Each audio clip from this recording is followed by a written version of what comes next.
أعوذ بالله من الشيطان الرجيم بسم الله الرحمن الرحيم وبه نستعين ثم الصلاة والسلام على أشرف الأنبياء والمرسلين وعلى أهل بيته الطيبين الطاهرين المعصومين ولعنة الله على الظالمين من الأولين والآخرين أما بعد. Awaited Savior of humanity, Imam al-Mahdi alayhi salam, my respected elders, brothers and sisters, Assalamu alaikum jami'an wa rahmatullahi wa barakatuh. I'm grateful that Rasul and the organizers invited me for another night. So, of course, our series has ended. So this gives us an opportunity to delve into a new topic and allow us to think about how we can utilize the Quran for our own self-development. In many of the discussions we were talking about in our series, I would emphasize the need for us to return back to the Quran as a foundation of our thinking. For us to be able to look at verses regarding any one subject matter, to pool the verses regarding any one subject matter, and to be able to review them holistically. This is what is known as Tadabbur Mawdu'i or Tafsir Mawdu'i, which is a thematic commentary or reflection of the Quran.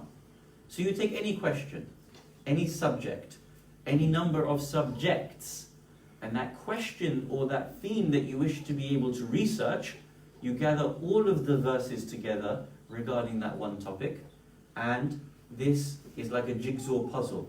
And when you put the pieces in the right order, you will behold a holistic picture. So, one of the topics that is mentioned in the Quran is the issue of Tadabbur. Allah subhanahu wa ta'ala in many verses talks about Tadabbur, that He revealed the Quran for the purpose of Tadabbur. And then He even tells us that we don't perform Tadabbur, the majority of us. أَفَلَا يَتَدَبَّرُونَ الْقُرْآنَ? Do you not ponder, or do they not ponder upon this Quran, or are their hearts locked? Which means that the reason as to why we don't ponder is because our hearts are locked. Or indeed, that through the unlocking of the heart, we would then be in a position to be able to ponder. Now the problem I have is that the majority of dhakirin, ulama, khutaba, they will tell you over and over again, ponder. Ponder the Quran. But they'll never tell you how to ponder the Quran. And this is a serious subject. And the reason as to why it's a serious subject is because when we read the Quran and we try to think about the verses that Allah Jalla Jalaluhu has given to us, we are always very reticent, very hesitant to read it in a manner that might be a wrongful interpretation. And this is why people end up saying, well, I don't want to do anything other than just read it for the sake of reading it. Right? And when they read it, they try to get through to the end very, very quickly. They read it from opening to end, chapter to chapter, and they say, let's just read it and we'll get the thawab. I'm going to be very bold and say, you probably don't need any more thawab. Inshallah, you are all heaven bound. So based on that, surely the Quran can be used for more than just Majlis Fatiha. Surely the Quran can be used for more than just when you need istikhara. Surely the Quran can be more than when you leave on ziyarah or hajj or holiday, mum puts the Quran over your head and then they say you walk in the shade of the Quran. Surely the Quran is more than that. But because we've been made very afraid of the Quran, wrongfully, because we've been made very afraid of the Quran, most people don't read the Quran with a way that seeks to gain benefit from it. What they seek to do is read the Quran for the purpose of qira'at, and maybe a beautiful voice, or listening to it with a beautiful sound. And because of this, we have distanced the Quran from ourselves. There are other reasons, such as during the period of the Akhbari era, we were told that only ma'sumeen, salamullahi alayhim ajma'een, could rationally understand the Quran. You could only go to them for the meanings of the Quran. This is wrong. They give us the real meanings. They clarify all things. But the Quran itself says that it's been revealed for the mankind. Which means whether you are atheist whether you are Hindu, whether you are Sikh, man, woman, child, scholar, marji', academic, of any field, you and I should be able to read the Quran and be able to draw lessons, deep lessons that penetrate the heart, reverberate in the heart, and actually have some meaning in the life in which we lead. But because we've been made very afraid of the Quran, most of us read it in a very robotic fashion. So, the purpose of our discussion tonight is to think through one or two techniques of how to do tadabbur of Quran. There are many, many techniques, and this would be a lengthy discourse. Maybe, God willing, in a Shahr Ramadan, we could return and we can talk about a whole series on how to do tadabbur of Quran. But for tonight, I wish to be able to give you maybe a couple of introductory points. Question 1. Where do we get the methodologies of tadabbur from? Question 2. Are there prerequisites to tadabbur? And then question 3. Can we give us some very basic asas, foundational principles for tadabbur of Quran? Number 1. Where do we get tadabbur of Quran from? The Quran tells you to do tadabbur. So where should you be able to delve into to get the principles of tadabbur? In the Quran itself. If Allah subhanahu wa ta'ala tells you pray, and you can't find anything in the Quran helping you to pray, it would be a very poor Quran, wouldn't it? If Allah tells you do Hajj, and then there's nothing in there about the Hajj, it wouldn't make sense. So in the Quran, there are techniques on how to ponder on the Quran itself. Ahlul Bayt alayhimus salam have expanded on these techniques, and through the ahadith that has reached us, we also get the examples that they use to perform tadabbur of Quran, either directly or when the companions would engage with them, they would use techniques, and from there we are able to extrapolate these techniques. There are also 3 books. Ayatollah al-Shaheed Sayyid Muhammad al-Rida Shirazi rahmatullahi ta'ala alayh has written a book called Tadabbur fil Quran. Grand Ayatollah Sayyid Muhammad Taqi al-Mudarrisi, his entire manhaj is based on tadabbur of Quran, has produced books on tadabbur of Quran. One of them I brought with me just for the purpose to help demonstrate this. This is a text that we had to learn in the Hawza of Sayyid al-Marji' al-Mudarrisi. All the first 3-year students have to learn this text and be examined on this text. It's called Manhaj al-Tadabbur fi al-Quran al-Kareem al-Tafsir al-Siyaqi al-Mawdu'i. And in here there are certain things that gives us techniques on how to perform tadabbur of Quran. God willing, with your dua, we hope one day to be able to bring all of these 3 works into one English work and make it a text available for those people who want to become serious readers of the Quran and perform tadabbur. Question 2. What was question 2? Ahsan, the prerequisites. Sometimes even the nerds in the front, oh, he's ill, that's why. Oh, yeah, excuses, huh? Don't worry. We'll let you off this one day. I still didn't get my apple. Where's my apple? Maybe in the world that we live in, it's a donut nowadays. Ahsan. Question 2 was? Prerequisites. Are there certain prerequisites? Yes, there are prerequisites that are mentioned. When I say prerequisites, I'm just going to list them very quickly because this isn't the subject of our theme. Our subject is an introduction to techniques on tadabbur. From amongst the prerequisites, meaning requirements, these have to be performed in order to be benefiting from the Quran, benefiting from your tadabbur. Number 1, know that you should regularly read the Quran. A person who doesn't regularly read the Quran really won't benefit from the Quran. Really. This isn't a storybook.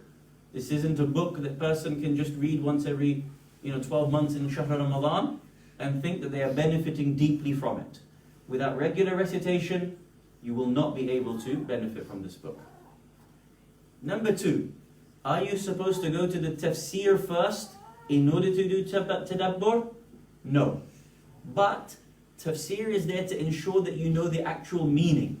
So if you do not know the meaning, يعني when it was revealed, to whom it was revealed, the occasion of it, what's the primary meaning of this verse, does it need to be explained with another verse, then yes, one does need to go to the tafsir.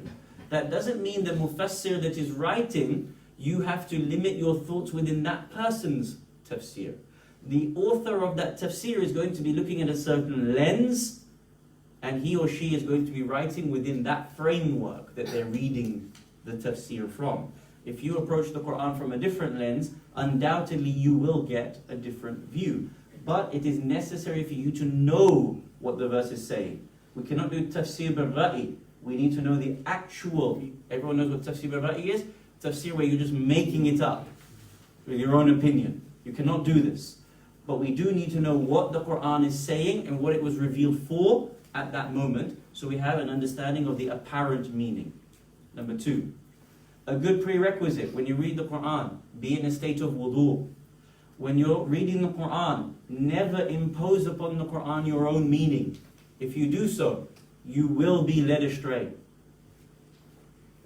You will be led astray if you impose your own meanings upon the Quran. The purpose of the Quran is to talk to your heart, not for you to limit the Quran by your own views. There are some things that it's haram in our school to perform tadabbur on. Can anyone tell me? There are lists of ahadith on this in Usul al-Kafi as an example. What is that thing which you cannot perform tadabbur on? You are prohibited from performing tadabbur on. Ahsantum. You have returned back to the head of the class. Can you say it again louder? Origin of Allah. The origin of Allah. What do we mean by the origin of Allah? Trying to find out where he came from. Where he came from. You cannot perform tadabbur, reflection on where did God come from? What would happen if he disappears? You cannot ask these questions. And the reason why you cannot ask these questions is because the human mind is so limited. You will get into huge emotional and mental problems if you go down that track. You will end up in places of kufr. You will end up in problematic areas. You cannot ask where God came from.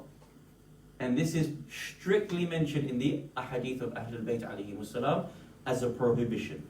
Other than that, and things like that, you are free to perform tadabbur on any ayah, on any hadith, on any fatwa that comes to you, as long as you and I have the positive requisites to be able to do so. Question number 3. What was the third question?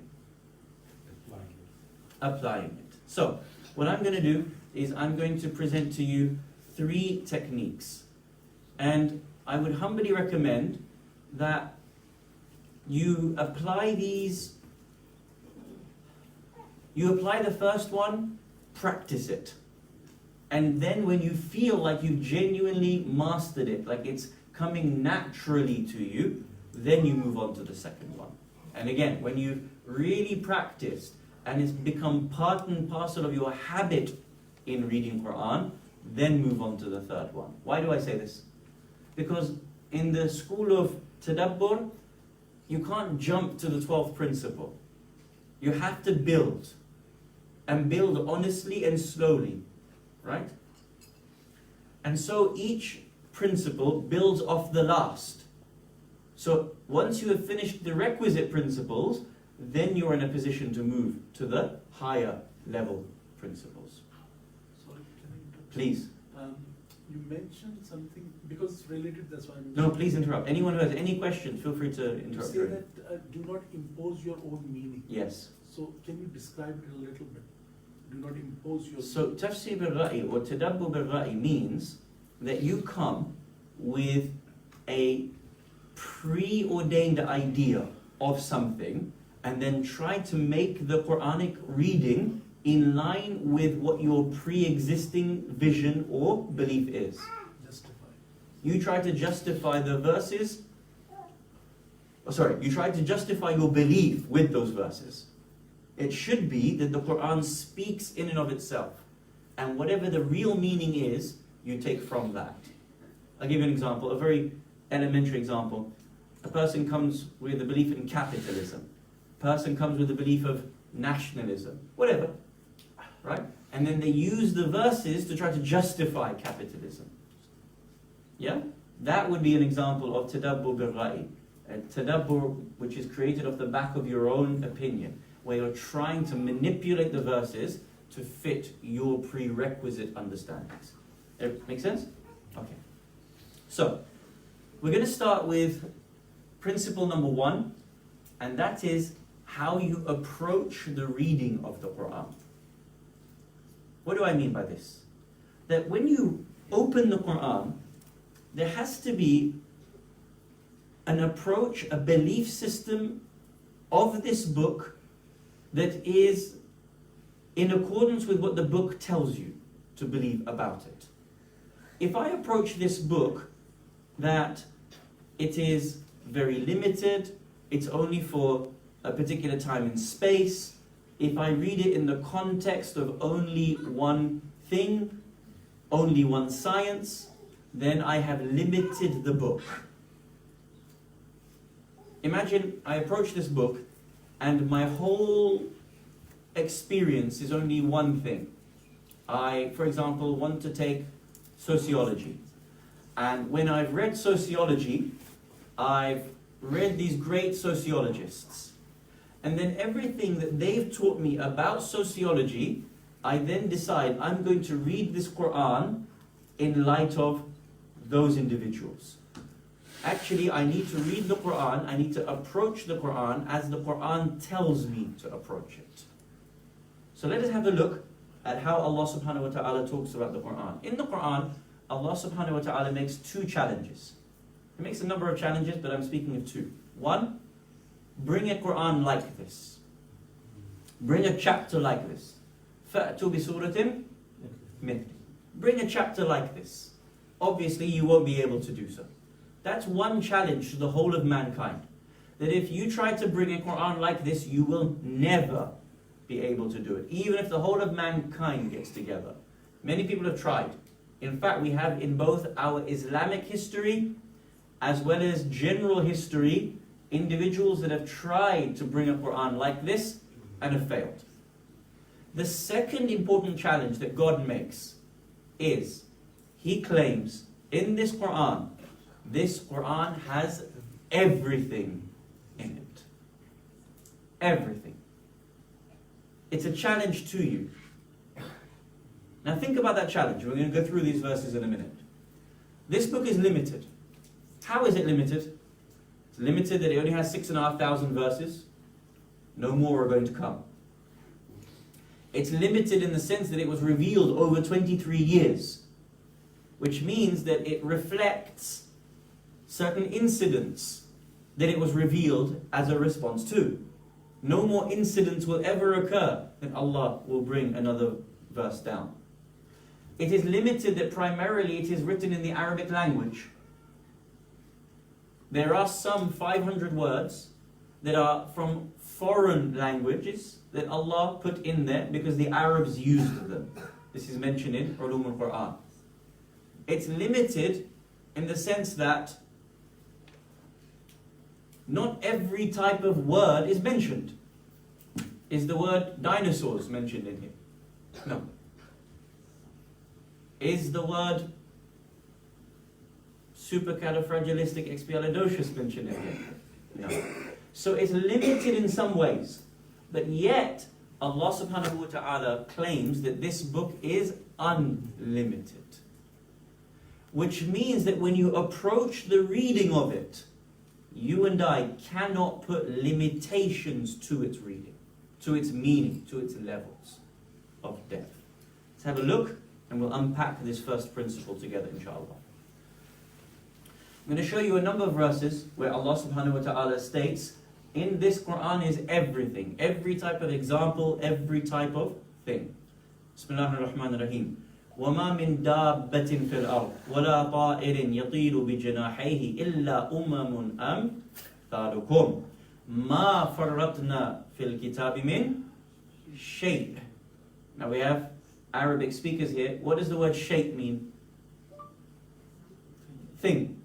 So kulli shay is everything. Ma farratna fil kitabi min shay. No thing have we neglected from this book. Thumma ila rabbihim yuhsharun. Verse number 1. Allah subhanahu wa ta'ala mentions as well, He says, وَتَفْسِيلَ كُلَّ شَيْءٍ. And this book has a distinct explanation for everything. وَهُدًى وَرَحْمَةً لِقَوْمٍ يُؤْمِنُونَ. Verse 2. Verse 3. وَلَقَدْ صَرَّفْنَا لِلنَّاسِ فِي هَذَا الْقُرْآنِ مِنْ كُلِّ مَثَلٍ. For indeed many facets have we given in this Qur'an to every kind of lesson. فَأَبَى أَكْثَرُ النَّاسِ إِلَّا كُفُورًا. However, most of mankind are unwilling to accept anything except blasphemy. It's interesting, because Allah actually says, I've given to you every type of mithal in this book, and then He says in the end of the verse, some people are given to doing kufr. So there's clearly a relationship between the first part of the verse and the second part of the verse. There will be people who He is told this book has everything, every example, and then some people will reject that. Verse 4, almost identical. وَلَقَدْ صَرَّفْنَا فِي هَذَا الْقُرْآنِ لِلنَّاسِ مِنْ كُلِّ مَثَلٍ. So in the previous verse, وَلَقَدْ صَرَّفْنَا لِلنَّاسِ فِي هَذَا الْقُرْآنِ مِنْ كُلِّ مَثَلٍ. Same. وَلَقَدْ صَرَّفْنَا فِي هَذَا الْقُرْآنِ لِلنَّاسِ مِنْ كُلِّ مَثَلٍ. وَكَانَ الْإِنسَانُ أَكْثَرَ شَيْءٍ جَدَلًا. For indeed we have given in this Qur'an to every kind of lesson for the benefit of mankind. However, man is above all else given to contention, disagreeing, arguing. So again, clearly, there's a relationship between the first part of the verse and the second part of the verse. Allah says, I've given you every type of example, but in the previous verse, some people do kufr. In this, some people do jidal. They will reject, they will argue this point. وَلَقَدْ ضَرَبْنَا لِلنَّاسِ فِي هَذَا الْقُرْآنِ مِنْ كُلِّ مَثَلٍ وَلَئِنْ جِئْتَهُمْ بِآيَةٍ لِيَقُولَنَّ الَّذِينَ كَفَرُوا إِنْ أَنْتُمْ إِلَّا مُبْطِلُونَ. And indeed, we have propounded unto mankind every kind of parables in this Qur'an. But thus it is, if thou approach them with any such message, those who are bent on denying the truth are sure to say, you are but making false claims. وَلَقَدْ ضَرَبْنَا لِلنَّاسِ فِي هَذَا الْقُرْآنِ مِنْ كُلِّ مَثَلٍ لَعَلَّهُمْ يَتَذَكَّرُونَ. Thus, indeed, we have propounded unto man every kind of parable in this Qur'an, so that they might bring to mind that which we have revealed in it. So here, from the Qur'an, Allah subhanahu wa ta'ala gives to us the idea that He's given to us every type of example, and He has not neglected anything in the book. مَا فَرَّطْنَا فِي الْكِتَابِ مِنْ شَيْءٍ. So when you put all of these verses together, what is the picture that God is giving to you? That everything is mentioned in this Qur'an. Now the problem is that we try to limit the Qur'an, or we don't know how to extrapolate from the Qur'an those depths. And there will be people who give contention to that idea. But if you approach it with a very limited reading, you will only get out of it the extent of the limitations that you place on the Qur'an. For the one that actually reads it believing that it has the depth in it, then you will extrapolate from the treasures, from the mines, those treasures of those depths. Let's have a look at some of the ahadith around this. Now, there are 100 ahadith that I could name, 100 ahadith that I could bring to you, but I will just bring to you a couple in order to make sure that even this statement that the Qur'an has everything in it, it's not from me, we're not misunderstanding it. We said that if there's anyone who's not sure what the verses are saying, go back to the tafsir and ensure first that you understand it by the kalam of Ahlul Bayt alayhim wassalam. Ayyub ibn Hurr said, I heard Aba Abdullah as-Sadiq salawatullah wa salamuhu alayhi Allahumma salli ala Muhammad wa say, with your book he subhanahu wa ta'ala ended the sending of heavenly books. In it He has placed clarifications for all things, such as your creation, the creation of the heavens and the earth. Therein is the news of the beings before you, the laws that help settle your disputes, and the news of the beings that will come into being even after you, the news of the issues of paradise and fire, and to that which you proceed, from Al-Kafi. Another example, Abdul A'la Mawla al-Assam said, I heard As-Sadiq alayhi salam say, I swear by Allah, that I know the book of Allah from the beginning to end, as if it is in the palm of my hand. In it, there is the news of the heavens and the earth. That's a mutlaq statement. It's got the news, the akhbar of the heavens and the earth, and the news of what has been, and the news of what will come into being. Allah has said, in it there is an explanation for all things. Ali ibn al-Hadid heard from Murazim that Imam al-Sadiq alayhi salam said, Allah subhanahu wa ta'ala has certainly revealed an explanation for all things. I swear by Allah, He has not left untold any rule that His servants would need up until the day of judgment. He has done so that the people would not say, if only such and such thing had been said in the Quran. The fact is that He has already said it in the Quran. So whatever you're going to face, whatever issue you need to think through in the past, whatever issue you are facing in the present, and whatever issue is going to come in the future, it has already been revealed in the Quran. Allah. Now, what we need to know in this principle is, how does this occur? How can Allah Jalla Jalaluhu have a Quran that is limited yet unlimited at the same time? Because when you understand it, you will approach the reading of the Quran in a different way. As you know, Allah subhanahu wa ta'ala mentions in the Quran something which is called Kitab and Ummul Kitab. There is a difference between these two things, correct? Allah subhanahu wa ta'ala mentions, Bismillahir Rahmanir Rahim, Noon wal qalami wama yasturun. I swear by Noon, and by the pen, and by what they write. Now, according to a hadith of our sixth Imam Jaffer Ladak, salawatullah wa salamuhu alayhi, Allahumma salli ala Muhammad wa ali Muhammad. He was asked in a hadith, what is meant by al-qalam, by the pen? What is meant by the pen? Is it the Mont Blanc pen? Allah's not swearing by Mont Blanc? No, are you sure? Is it the big pen? And these other pens? So what's the pen Allah is swearing by? Is the word of Allah. Like, is the actual, is, on the Lohe Mahfuz, the inscription. Ahsantum. Okay, so according to the hadith, Imam al-Sadiq alayhi salam says that Allah, before He created anything, He had the heavens. And in the heavens, there was a river, and then He created a pen. Now don't think of it a pen like this. Imagine pen in the unseen realm. Like Arsh isn't throne, but we can only say throne. And He said to the pen, write. And the pen said, what should I write? Allah said, write everything that shall occur from beginning to end. So the pen took the ink from the river of Jannah and wrote in Ummul Kitab literally everything that was going to happen to civilization, to existence. Adam, me, you, the future, Donald Trump. Yeah? Feel sorry for that pen that had to write about Donald Trump. But according to this hadith, the pen wrote everything. Literally everything. So let's have a look in the Quran.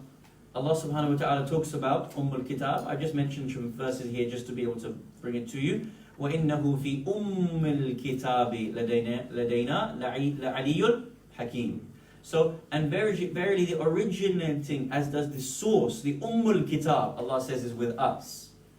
So you can clearly see that there is a difference between Ummul Kitab and Kitab. What is the relationship between Ummul Kitab and Kitab? What's the relationship? The relationship is like that It's a key. of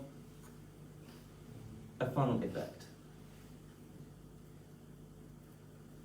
If you imagine Ummul Kitab has literally everything, When you pour something into a funnel, what does it do? It's very wide at the mouth, but then it goes, narrows, and it squeezes whatever is put in at the top, so that whatever comes out of the bottom is condensed. Make sense? Kitab, and I'm trying to make this very easy to understand, Kitab has been condensed into the Kitab. Like a funnel effect. Jaffer ibn Bashir heard from Durais, who said, I heard Al-Baqir alayhi salam say, Allah subhanahu wa ta'ala has two kinds of knowledge. One kind is that which is granted, and the other kind of that is which is withheld. The one which is granted, the angels and the messengers know it. The one withheld is the kind that was with the book of Allah in Kitab. When it appears, it permeates. So when that knowledge needs to come about, it appears and it permeates. Another hadith from As-Sadiq alayhi salam said, I know what is in the heavens and what is in the earth. I know what is in paradise and what is in the fire. I know what is there and what will be there. The narrator says the Imam paused for a while as the audience found his words heavy. He then said, I learned all of it from the book of Allah. Allah has said in it there is a clarification of all things. So where does the Imam go back to for his knowledge? What's the marja of the Imam? The Quran. Marja, yani the point of return, the point of reference for the Imam. Yes? This is very important. So if you see here, principle number 1, when you read the Quran, don't limit it. The Quran has the ocean and more in it. But the moment I read it to finish it, how am I going to take it from the ocean? How am I going to swim in that ocean? So principle number 1 that I give to you is, read the Quran in the knowledge, in the approach that it has the full knowledge of God within it. And it requires us to have that approach, lest we approach it with a reduction of the Quran. Okay. The next principle I shall give to you again, as I said to you, look, I know these things sound simple, but I tell you, just practice that. If it takes you a month, if it takes you 2 months of daily reading with that approach, a conscious approach, once you've really got to grasp with it, then move on to this next asr. Sallu ala Muhammad wa ali Muhammad. Second asr, interact with the Quran. When I say interact, I mean become conscious of what you're reading, and when a verse talks to you, you talk back to the verse. Let me explain. As we stated earlier, that every time we think about Tadabbur of Quran, we're going to take it from the Quran itself. We take it as a principle that is found in the Quran in and of itself. So this principle comes to us from chapter number 25, verses 15 to 16. Qul, say, أَذَلِكَ خَيْرٌ أَمْ جَنَّةُ الْخُلْدِ الَّتِي وَعِدَ الْمُتَّقُونَ. Is this dunya better, or the everlasting garden, which those who have guarded against evil are promised will be their abode? Which one is better? Ahsan, Jannah is better. That shall be a reward and a resort for them. كانت لهم جزاء ومصيرا لهم فيها ما يشاءون خالدين. They shall have therein whatever they desire. Now, كان على ربك وعدا مسؤولا. It is a promise which is proper to be prayed from, asked from your Lord. So what's it saying? Which one is better, dunya or Jannah? And this is a promise that is supposed to be sought from by your Lord. So what are you supposed to do?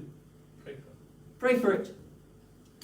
Now here I want to show you how Ahlul Bayt alayhimus salam read the Quran and then interacted with the Quran. When I read the Quran, what I do is I read it, close it.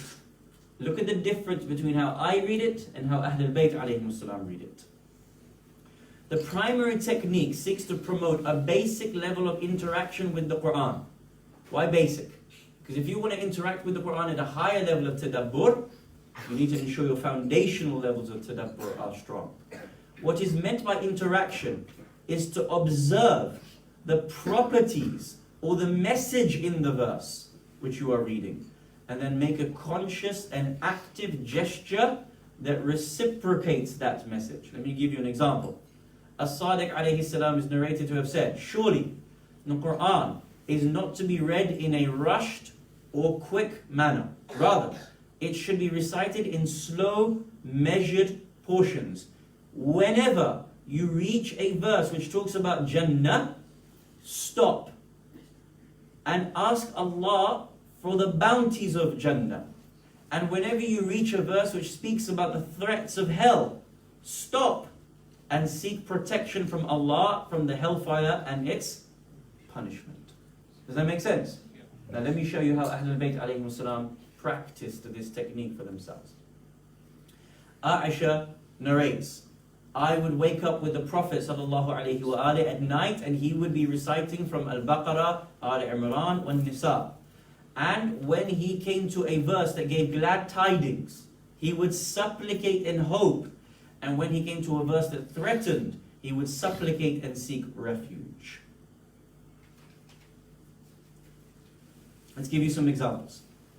Ibn Abbas narrates that whenever the messenger would recite the verse, Sabbih ismi rabbikal a'la, he would respond by saying, Glory be to you, O Lord, the Most High. So what does the verse say? Glorify the name of your Lord. Most people, they recite, Sabbih ismi rabbikal a'la alladhi khalaqa fasawwa walladhi qaddara fahda. They'll just carry on. What did the verse actually say? Glorify. So what are you supposed to do? Glorify your Lord.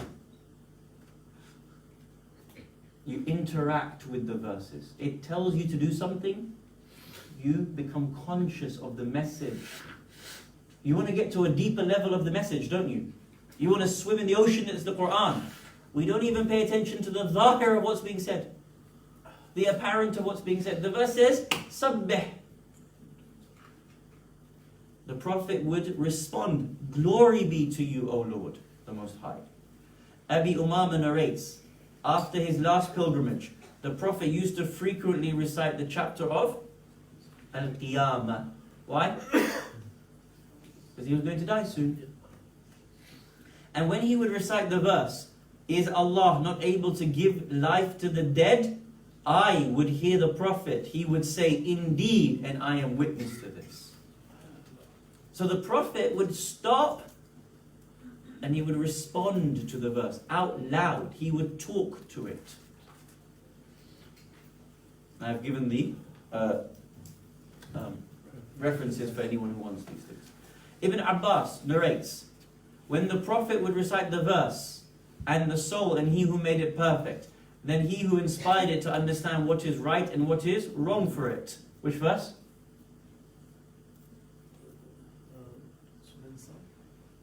Surah Al-Shams. فَأَلْهَمَهَا فُجُورُهَا وَتَقْوَاهَا. He would then stop and say, Oh Allah, give my soul its inspiration and purify it. For you are the best of those who purify. You are its Lord and its Master. So the actual verse says, فَأَلْهَمَهَا فُجُورُهَا وَتَقْوَاهَا. The Prophet didn't just read on. The Prophet said, then give me taqwa. He was conscious, cognizant of what he was reading. It is narrated that the Prophet recited the verse, and you are not engaged in any affair, nor do you recite concerning any portion of the Quran, nor do you do any act, but we are witnesses. Allah is witness over you when you enter into that act. And there does not lie concealed from your Lord the weight of an atom in the earth, nor anything less than that, nor anything greater, but it's in Kitabin Mubin. The Prophet would cry. He interacted with the Quran. He didn't just read it. He interacted with the Quran. A few more to give you the examples. Imam Ali alayhi salam is narrated to have said, when you finish reciting the chapter of the fig, what's the last verses of? At-Teen. Everyone's got no. أليس الله بأحكم الحاكمين. Right? Everyone started with وَالتِّينِ وَالزَّيْتُونِ وَطُورِ سِينِينَ. Right? And then what did he do? What did Imam Ali alayhi salam do? أليس الله بأحكم الحاكمين. We testify, Ya Allah, you are أحكم الحاكمين. Imam Ali alayhi salam is narrated to have said, when you recite verse 136 of the chapter of the cow, you should say, we believe in Allah. And then continue the verse. So you should respond, Amantu billah. Now, does everybody understand? What's the reason for doing this amal? Quran says, أَفَلَا يَشْكُرُونَ. Do they not give thanks? What should you do? Give thanks. So what will you be doing if you gave thanks at that moment? What will happen to you? You're obeying Allah, but when you're reading the Quran, you know in Surah Yasin, right? It says, أَفَلَا يَشْكُرُونَ.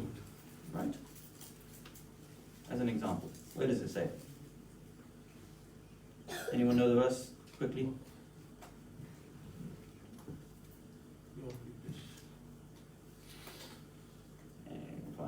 Anyway, why would the Imam tell you, look, if you come across a verse like this, then respond back to it? What's supposed to happen in your heart and in your mind? Feel closer. What else? But in the practices of Tadabbur, you reflect. Reflect on what? The meaning of it, the actual hukum, command. So if Allah has said, are they not grateful? Would He not talk about what someone should be grateful for? Yeah? Verse number 35. لِيَأْكُلُوا مِنْ ثَمَرِهِ وَمَا عَمِلَتْهُ أَيْدِيهِمْ أَفَلَا يَشْكُرُونَ. So he says in the preceding verses, and a sign to them is the dead earth. We give life to it and bring it forth, so that grain may come from it, so that they eat the grain of it. So what's being talking about? There's dead land. Allah gives life to dead land so that you can have something to eat. And we make therein gardens on this dead land, and palms, and grapevines, and we make springs to flow forth from it, so that they can eat fruit from it, and their hands did not make this fruit themselves. Originally it's from Allah. أَفَلَا يَشْكُرُونَ. What is Allah telling you to be grateful over? The rizq that He's given to you. So the person who's reading Surah Yasin, they don't just go on to the next verse, Jazakumullah khair. They don't just go into the next verse. They read it, they do shukr, but they actually think about what they're doing shukr for. So Allah is saying, I gave you this sustenance. Now think about it. Don't read Yasin any further. Think about it. Think for 3-4 minutes for yourself. When did you see your land dead, going through drought, going through problems? Allah gave this to you. Look at the extent of what He gave to you, how much He gave to you, the different types that He gave to you. Other people don't have what you have. That means that I'm responsible to help them get what they don't have. All of this should come to mind off the back of the shukr. And then you continue reading the verse. This is how Ahlul Bayt alayhimus salam read the verse. Now you're going to go, yeah, it's so simple, it's so simple. This is Tadabbur. But this is the lowest level of Tadabbur. If you can't do this, there's no way you can go to the next level. No way you can go to the next levels. So, there's other examples. I won't bore you with it too much. So, let's do some practice. Yeah? Because I'm going to help to give examples. Right? So, any verse that you come across, you can actually interact with. Any verse. Right? Sometimes the Prophet cried. Sometimes the Prophet responded. Sometimes the Prophet, would testify. Sometimes he would make dua and say, you're talking about X in the dua, in the Quran, oh Allah, you give me this X. So let's give some practice. In keeping with these examples, we find many verses of the Quran associated to paradise or hell, reward and punishment. The reader can apply and it can do something which is proper to be prayed for. So I'm just giving an example. The verse says, if you are ungrateful, my chastisement is truly severe. If you were to come to that verse, how might you interact with that verse?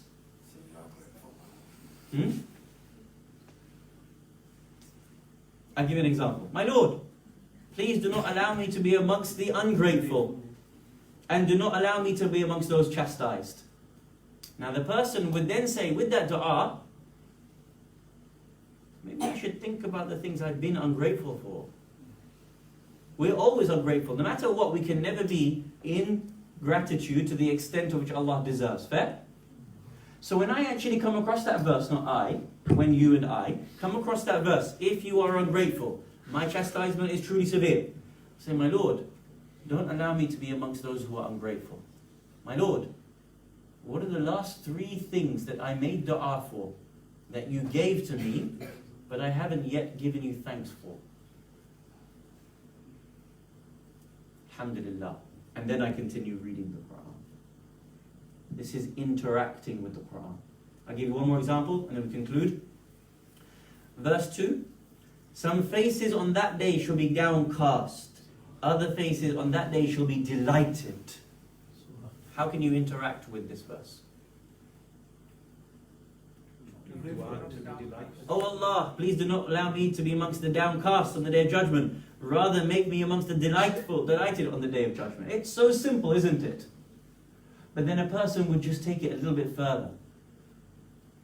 Is there anything that I'm doing that would make me downcast on the day of judgment?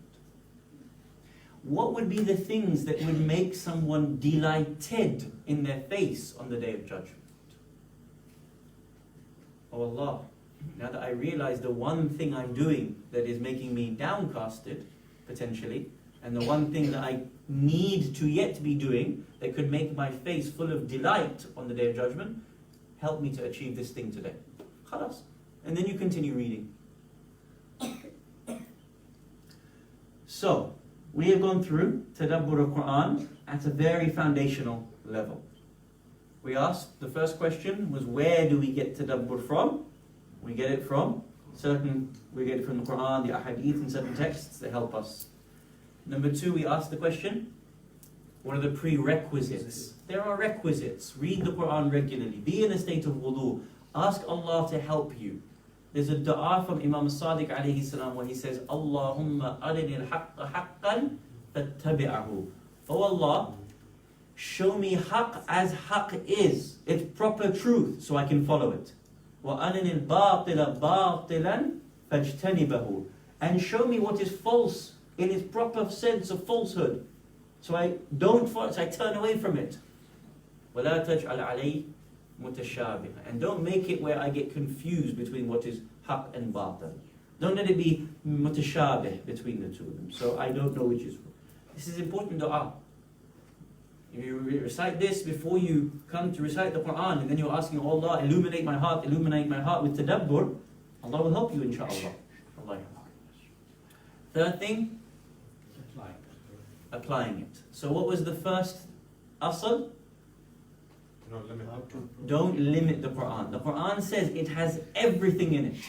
Read it as if it has everything in it.